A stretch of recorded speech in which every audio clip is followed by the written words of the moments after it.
Assalamualaikum warahmatullahi wabarakatuh. Sebelumnya perkenalkan, nama saya Irfan Ardandi dengan NIM 19101089. Pada presentasi kali ini, saya akan mempresentasikan terkait tugas besar Siskomsat saya yang berjudul Teknologi Satelit Broadband Nusantara 1.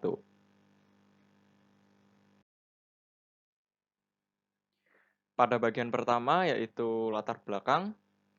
Jadi, Indonesia itu merupakan negara kepulauan terbesar nomor satu dengan kesenjangan cukup tinggi pada sektor jaringan komunikasi internet cepat. Kondisi geografis Indonesia ini mendorong pemerintah bergerak cepat untuk mengatasi kesenjangan akses internet cepat, terutama di wilayah yang tidak bisa dibangun jaringan telekomunikasi terestrial. Oleh karena itu, pemerintah Indonesia melalui PT Pacific Satellite Nusantara atau PSN bekerjasama dengan perusahaan provider satelit SSL atau Space System Loral yang berasal dari Amerika Serikat itu menghabiskan sekitar 3,2 triliun rupiah untuk merealisasikan satelit broadband pertama di Indonesia dengan nama Nusantara 1, mulai dari pembuatan hingga peluncurannya. Satelit Nusantara 1 ini diharapkan dapat memperluas jangkauan internet di Indonesia Timur, kemudian pemerataan dan mempercepat jaringan internet terutama di desa-desa, meningkatkan konektivitas sumber daya manusia, serta dapat menciptakan peluang ekonomi nasional. Kemudian lanjut ke rumusan masalah, di mana terdapat 4 poin rumusan masalah, yaitu yang pertama, bagaimana kapasitas dan area cakupan dari satelit Nusantara 1. Yang kedua, bagaimana teknologi dari satelit Nusantara 1. Yang ketiga, bagaimana penggunaan dan pengoperasian dari satelit Nusantara 1. Dan yang keempat, yaitu bagaimana penggunaan frekuensi high throughput satelit.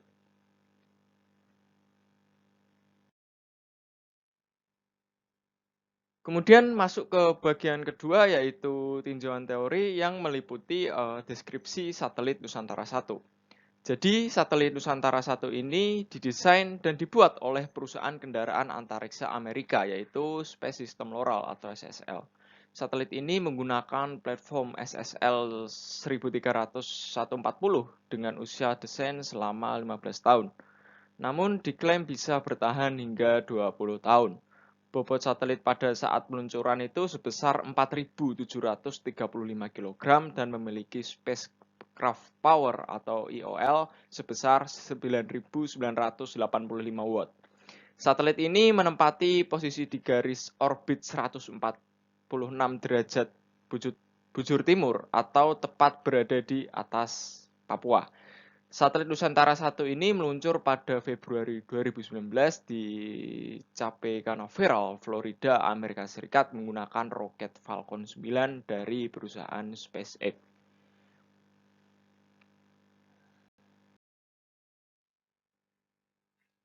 Kemudian masuk ke bagian kedua yaitu kajian dan analisis. Pertama yaitu terkait kapasitas dan area cakupan dari satelit Nusantara 1.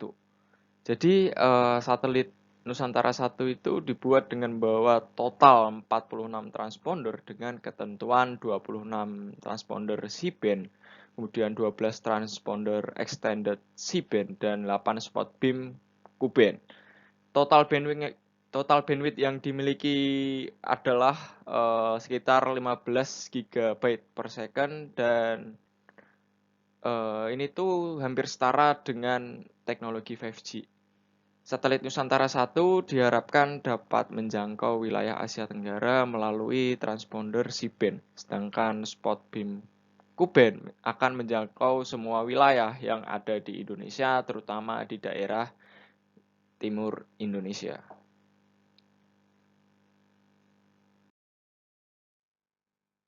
Selanjutnya yaitu teknologi ya dari satelit Nusantara 1, di mana terdapat dua teknologi yang menjadi andalan bagi satelit Nusantara 1 ini.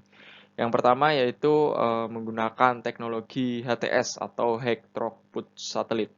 Jadi satelit Nusantara 1 ini itu merupakan satelit broadband pertama Indonesia yang menggunakan teknologi HTS atau High Throughput Satellite dengan kapasitas bandwidth yang lebih besar untuk memberikan layanan akses broadband ke seluruh wilayah Indonesia. Teknologi ini pada dasarnya menawarkan kecepatan 10 Gbps per transponder. Namun pada satelit Nusantara 1 ini justru memberikan lebih, yaitu 15 GB per second atau sekitar 3 kali lipat dari kapasitas satelit konvensional yang sudah ada di Indonesia. Satelit berteknologi ATS ini juga menggunakan indeks modulasi yang lebih tinggi dibanding satelit konvensional. Hasilnya, satelit menjadi lebih efisien dalam mentransmisi byte. Jadi, perbedaannya khususnya pada suatu lebar pita tertentu pada satelit itu bisa mentransmisikan jumlah byte yang lebih banyak. Selain itu, teknologi HTS ini juga memiliki tugas sebagai backhaul sistem komunikasi seluler, dan layanan VPN untuk enterprise ataupun pemerintahan. Kemudian yang kedua yaitu mengusung teknologi Generation Electric Propulsion. Nah, teknologi ini memungkinkan berat satelit menjadi lebih ringan. Bila rata-rata berat satelit pada umumnya itu adalah 5,5 hingga 6 ton, satelit Nusantara 1 ini hanya memiliki berat 4,7 ton. Selain itu, teknologi ini merupakan teknologi pendorong satelit yang paling mutakhir yang lebih hemat tempat dan lebih tahan lama dibanding pendorong bahan bakar kimia. Satelit ini diprediksi mampu mengudara selama 15 tahun.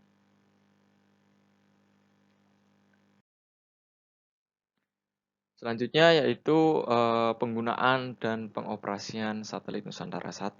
Jadi satelit Nusantara 1 itu dikendalikan dari pusat pengendali satelit yang berlokasi di Jatiluhur, Purwakarta, Jawa Barat, Indonesia. Sedangkan untuk monitoring juga dilakukan pada fasilitas pusat kendali jaringan milik PT Pacific Satelit Nusantara di Cikarang, Bekasi. Satelit Nusantara 1 dapat digunakan sejak April 2019 dengan kecepatan bisa setara dengan 5G. Satelit ini juga digunakan dalam program Bakti milik pemerintah Indonesia untuk menyediakan akses internet bagi daerah-daerah yang tidak terjangkau kabel optik.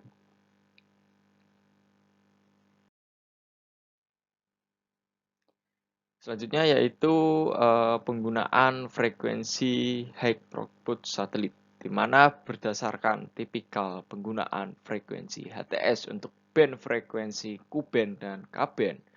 Untuk frekuensi Q-band yang digunakan oleh HTS adalah 11 GHz sampai 13 GHz untuk downlink dan 14 GHz sampai 15 GHz untuk uplink. Sementara untuk K-band frekuensi yang digunakan HTS adalah 17,7 sampai 20,2 GHz, frekuensi 17,3 sampai 17,7 GHz untuk downlink, dan uplink berada di frekuensi 21,4 sampai 22,0 GHz, kemudian 27,5 sampai 30,0 GHz, dan 24,65 sampai 25,25 GHz.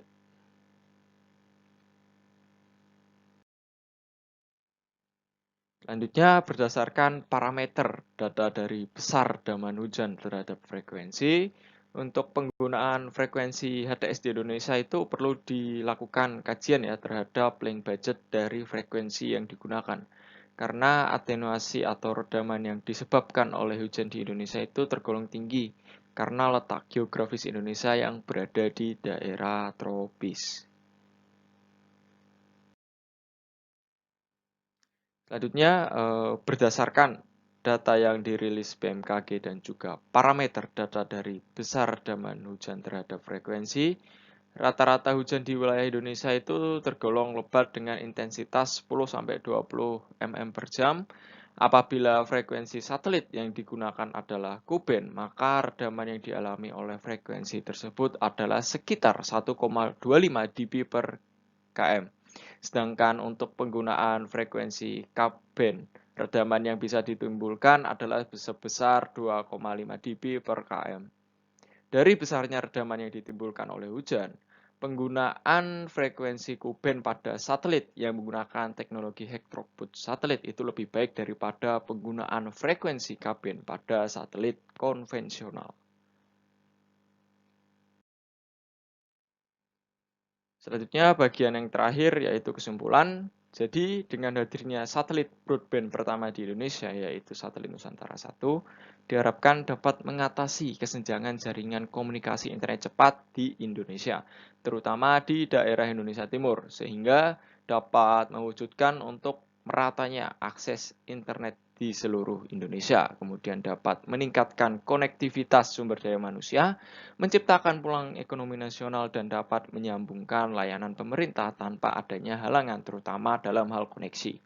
Hal tersebut dapat diwujudkan karena satelit Nusantara 1 menggunakan teknologi heteroboot satelit atau HTS yang dikenal mempunyai kapasitas bandwidth yang lebih besar untuk memberikan layanan akses broadband ke seluruh wilayah Indonesia secara merata.